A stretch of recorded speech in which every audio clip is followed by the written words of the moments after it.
ज्याला योगा शिकायचे सुरुवात करायची त्यांनी कुठून करावी, कशी करावी आणि काय काय प्रिकॉशन्स घेतले पाहिजे, त्याप्रमाणे योग्य वय काय योगा स्टार्ट करण्यासाठी असं तुम्हाला वाटतं? आता प्रिकॉशन्स असं जेव्हा आपण म्हणतो तेव्हा इथे वयोमर्यादा खरं कुठे येत नाही की लहान मुलं सुद्धा योगासनं करू शकतात. आता तुमचा प्रश्न असा होता की योगाला सुरुवात कुठून करावी. आता योग हे शास्त्र असं आहे की संज्ञा अशी की ती पूर्ण व्यापक आहे आणि योग समजून घ्यायचा याचा अर्थ त्याला योगासनं आणि प्राणायामाचा सराव असा वाढवायला पाहिजे की हळूहळू माणूस अंतर्मुख व्हायला पाहिजे. आणि ही मनाचं शास्त्र आणि शरीराचं शास्त्र दोन्ही आहे. त्यामुळे आपण जेव्हा योग असं म्हणतो तेव्हा आपल्या डोळ्यासमोर नक्की काय येतं हे आपण पाहिलं पाहिजे. तर योगासनांना सुरुवात आपण जेव्हा करतो तेव्हा ती सुरुवात आपल्याला हळूहळू अंतर्मुखतेच्या दिशेने नेत असते.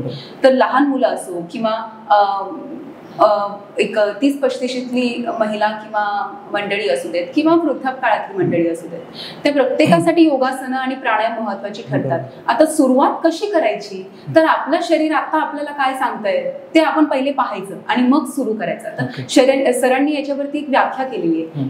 सर सांगतात की शरीराला विशेष रीतीने कार्यानुकूल बनवण्यासाठी, शरीराला शिस्त, सराव आणि शिक्षण देण्यासाठी शरीराची केलेली हेतुपूर्ण आणि शास्त्रशुद्ध हालचाल म्हणजे व्यायाम.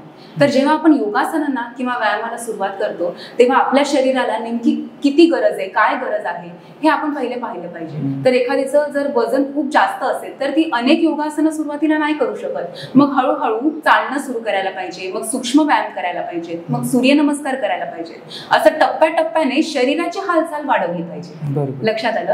मग आता लहान मुलांना याची गरज नाही, कारण लहान मुलं आधीच हलकी असतात आणि उत्साही असतात, खेळात ते पुढे असतात आणि त्यांची अशी वृत्ती असल्यामुळे त्यांना अनेक प्रकारची योगासनं लवकरात लवकर जमू शकतात. तर त्यांना अनेक कॉम्प्लिकेटेड वाटणारी योगासनं असतात ती सुद्धा बऱ्यापैकी जमतात. आता अशी मंडळी आहेत ज्यांचं वय 70-75 आहे, अशांसाठी सुद्धा अनेक रिस्ट्रिक्शन्स येतात. याचं कारण असं की आपण जेव्हा सुरुवात करतो तेव्हा आपण पाहतो की आता आपण पुढे योगासनं कशी करायची, कुठली करायची हा आपला प्रश्न असतो. पण आपण त्याच्या मागचं बॅकग्राऊंड लक्षात घेत नाही की कितीतरी वर्ष मी शरीराला हलवलेलं नाहीये, पीळ दिलेलं नाहीये, वाकवलेलं नाहीये. मग अशा वेळेस योगासनं सुरू करताना कुठे काही पाठीला इजा, पाठ भरून येणं, शरीरामध्ये अजून वेदना निर्माण होणं, अशा गोष्टी होऊ नयेत याकरिता प्रशिक्षकाचं मार्गदर्शन इथे सर्वांना घ्यायला पाहिजे. आणि मग वयोगटाचे इथे कुठेच त्याला लिमिट नाहीये, प्रत्येक जण करू शकतो.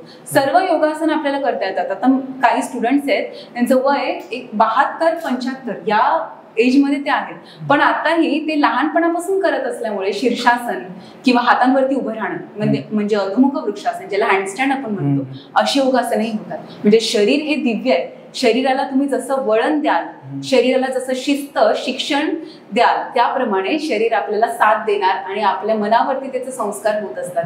त्यामुळे तुम्ही कुठल्याही एज मध्ये सुरू करा. जेव्हा तुम्ही सुरू कराल तेव्हा तुमच्या मनामध्ये ऊर्जा, उत्साह हा असणार आणि तो एक विचार असतो सुरू करण्याचा. आणि जो विचार जेव्हा येतो की आता मला केलं पाहिजे अशी जाणीव प्रत्येकाला होत असते, तेव्हा त्यांनी करायला हवं. मग ते वय कुठलंही असू दे.